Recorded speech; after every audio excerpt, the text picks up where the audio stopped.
All right, this is new for us, so hi. I apologise if there's a clickbaity title.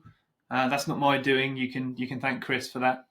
But whatever it says, we're going to talk about e-commerce landing pages.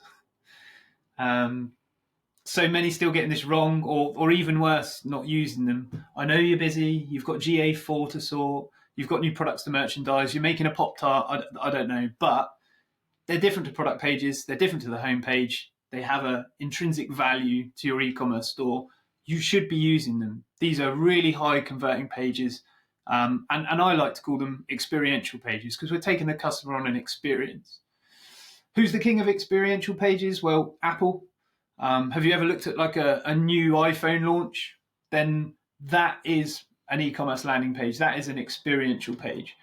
What they're trying to do is connect with their audience and build desire in the product. So how is it going to make your life better? Well, we've got better video, we've got better images or better photos, we've got faster processing, we've got more features. It's going to save you loads of time. They're just showing off the product, but it's not a product page. Landing pages in themselves are going to really help the business because it helps you segment your audience. We're going to drive specific customers looking for a specific product at a really highly targeted page. So the customers are going to feel like they've arrived at the right place. They're fantastic for launching hero products. So, in every product catalog, there is that crowning product that, you hang your hat on. They should have a landing page. It's going to improve the return on investment for PPC campaigns. So any kind of paid advertising, you're going to be driving the customer at a more specific, highly targeted landing page, which is going to reduce your cost per click. Because whoever you're advertising with will look at that landing page and go, oh, this is really relevant. Therefore, we're going to drive traffic here at a lower cost. And also it's going to help you with SEO because think of all of the content you're adding to that page. You're putting images, video, text. You're going to have quite a lengthy page there that is about a product. And what better to rank if someone is looking for that product than that kind of landing page? So it's going to help with PPC. It's going to help with SEO. And it's going to engage your audience. So it'll help you explain complicated features or functions. It's going to help you connect with the audience and drive that visitor down a path to a specific call to action. It might be buy. It might be purchase, it might be whatever we phrase that as, but we need to drive them through an experience to a call to action. You notice on the Apple site that whilst it is a landing page, they have a very clear call to action, which is like a buy now button that just follows you around. So it doesn't matter if you're at the top, middle, or bottom of the page, it's like a sticky buy button. It'll follow you all the way down the page. And then that takes you off to the product page where you can choose your configuration. So for simpler products, you might not even need to go to a product page. You could buy directly from the landing page. But once you've got things like options and specification to choose and things like that, or a subscription to choose, then much better to go off to an actual buying page or a product detail page. But not until they're ready. We want to make sure that the buyer has gone through the desirability, the want for the product, they've resolved any questions that they've got about the product, and then we take them through to the buy page. So you might have heard of something like ClickFunnels. They're effectively like a landing page business in itself, where they create dynamic landing pages where you put your content on, and they take the customer through a journey or an experience, and through a funnel until we get to a goal or an action that we want that visitor to complete. They in itself are a landing page business, but what we want to try and do is get some structure to the pages that we're going to create. So, ClickFunnels are used for things. Could be inquiries, it could be a service. We're going to talk more about products. So, one example that I've got, and I'll share this on the screen now. But obviously, if you're listening, I'll do my best to describe it. But this is from a Tony Robbins course I did. It's called his football field analogy. So imagine 100 yards of a football pitch, or even 100%. And we're going to take that customer through a journey. And how much time and attention do we spend on each stage? Well, this for me breaks it down perfectly. So we've got the biggest job of all is the identification piece, which is the me too. Okay, so this is you explaining or sending back to the customer what their problems are. I take grainy images with my photos. I feel embarrassed when I share my videos because you can't really see or hear what's going on. So these are the problems that the customer could be experiencing. We classify that as kind of the Me Too or the identification piece, and that's 40% or 40 yards of this football field analogy. So think of your experience page as 100%. Well, 40% of that page, we want to try and connect with the audience and perhaps reiterate some of the problems that they might be having. If you're selling a mattress, are you having bad back pain when you sleep? Are you hot at night, or whatever it might be? These are the bits where you're going, okay, I can see you've got a problem, and we're here to identify that problem. The next 10 yards or 10% is the logic and reason, and that tends to be the more scientific part. The logic and reason of why you should buy this. It might be the number of megapixels, or it might be the size and dimensions of something. It's important, but it's not going to help you sell anything, really. It's the finer detail, but really, we don't. That's not the bit that's going to help drive people through to a call to action. The next 25 yards is attack and confess. So this is the bit that's like the hell if you don't. Okay, so in the mattress example, if you don't change the mattress, you're going to get, your back pain is going to get worse and worse. You might have to spend money on chiropractor bills, blah, blah, blah, blah. You've told them, if you don't do anything, it's going to get worse. So that's another 25% of that journey. After that, you've got the solution. So this is like the heaven if you do. And this is the bit where you can go into all the features and benefits and how great their life is going to be if they buy this product. You're going to wake up feeling refreshed. You're not going to have back pain anymore. You're going to feel cool through the night. You're going to, live your life in the best possible way. This is the part where 24 yards of this, or 24%, you're doing the heaven if you do. And then that last final yard, or that final 1%, is the buy button. So ask for the business at the end of it. Don't forget to do that, because that's super important. And then this helps you have some structure to your e-commerce landing pages. The buy button, as I say, could follow you around. So they could get, just in the identification piece and go, yep, that's me. I'm in, I'm buying. But we've got a structure to that page that leads them down a specific path. So do you need a landing page? Well, if you're selling online, let's think about some examples. A hero product, someone like Screwfix, they've got a huge catalogue, but perhaps they've got a new DeWalt drill being released. So could you make a landing page about that drill? When's it coming in? Could it be a pre-order? What's the benefits over the last drill? What problems have you got with your drill at the moment? Is it taking a long time to charge? Is the battery low? Is the battery, difficult to not charging to full capacity? So we could make a whole page about the features and benefits, the Me Too, the hell if you don't, the heaven if you do, about that DeWalt drill, and drive people through to a call to action. Someone that do this super well are Whoop. I don't know if you've seen the fitness bands, but again, they do really, really good focused experiential pages that take you through creating desire, showing off the product, and then asking you to choose a subscription plan at the end. So good examples to go and have a look at is the Whoop, and obviously the Apple one.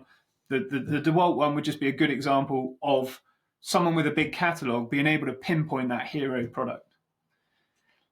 If you sell complicated products, so think like tech-heavy products that got loads of features and functions, or health benefits, for example, like AG1, you'll see that all over YouTube. So it could be, what kind of health issues are you experiencing? Here are some examples of things that we help with, and people go, oh yeah, I'm having that. If you don't do anything about it, well, you might feel embarrassed with your tummy gurgling or whatever else is in a social environment. Heaven if you do, you're going to feel, you're topped up in nutrients, you're feeling vibrant, you're feeling fresh, and then you ask for the business. So, those are a couple of examples of more complicated products or things that might have something that needs more explaining. Version releases, so Dyson with a new vacuum, iPhone with a new version. Another one that gets overlooked a lot of the time is considered purchases. So think about buying a new sofa. What's it stuffed with? What color ranges is it available in? How long does delivery take?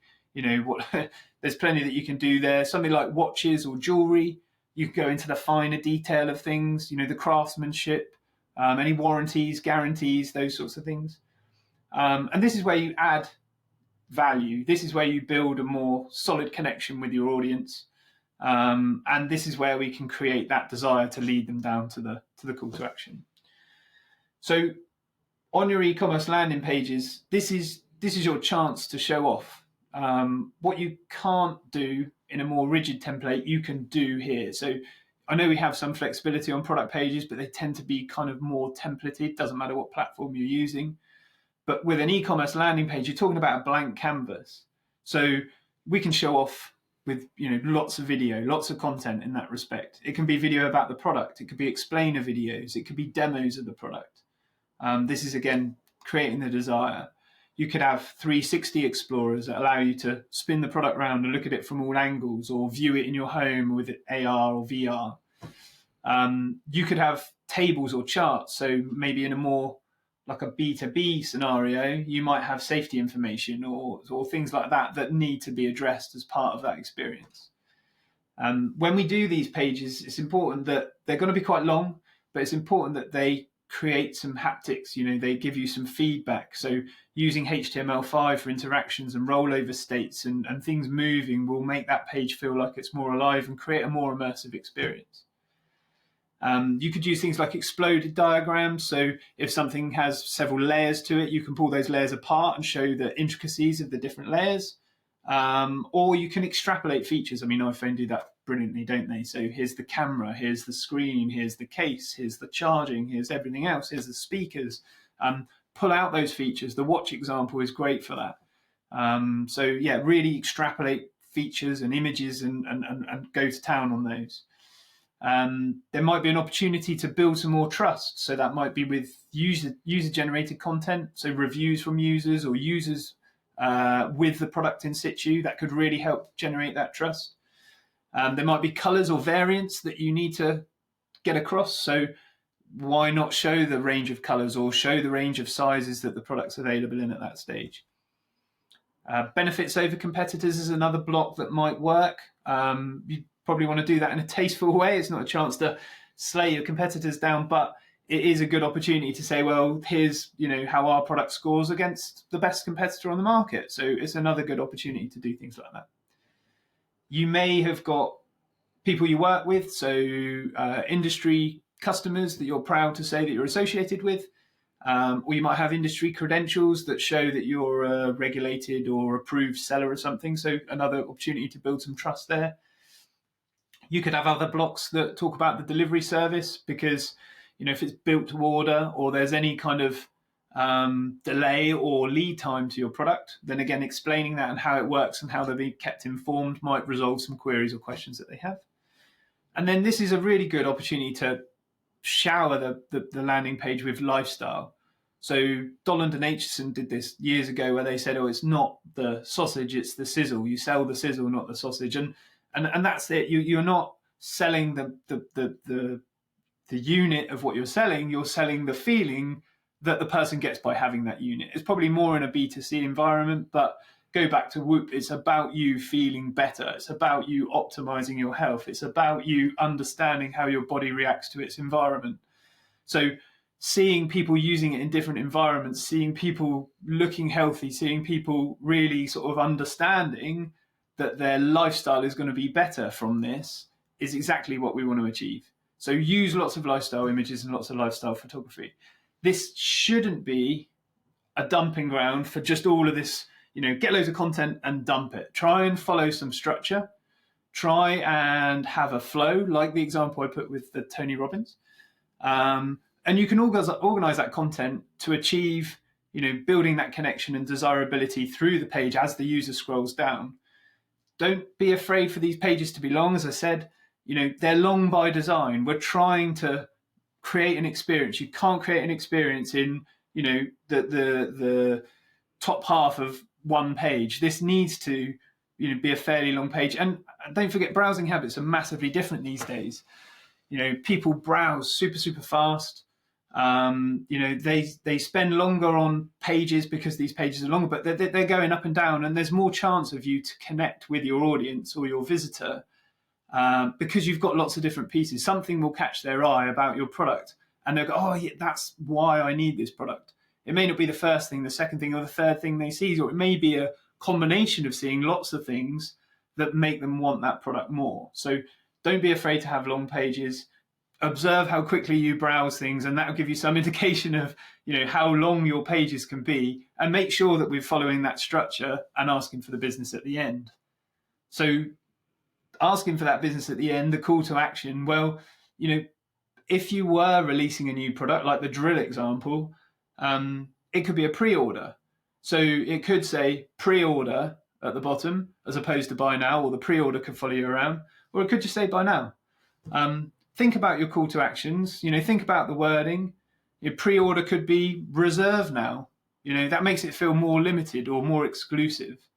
So have a play with the call to action words, and you can optimize that and track it in GA4 and see which ones work better. So these pages give you a great opportunity to do A/B testing and see what's working, because you can change things as you need to. A couple of don'ts, don't be distracted, or don't distract your visitor with other links or email signups or other things that they need to do. We just want to follow and go to one clear call to action. Something that you could employ or deploy would be an exit blocker. That would be good, because that's it's detecting a different intent.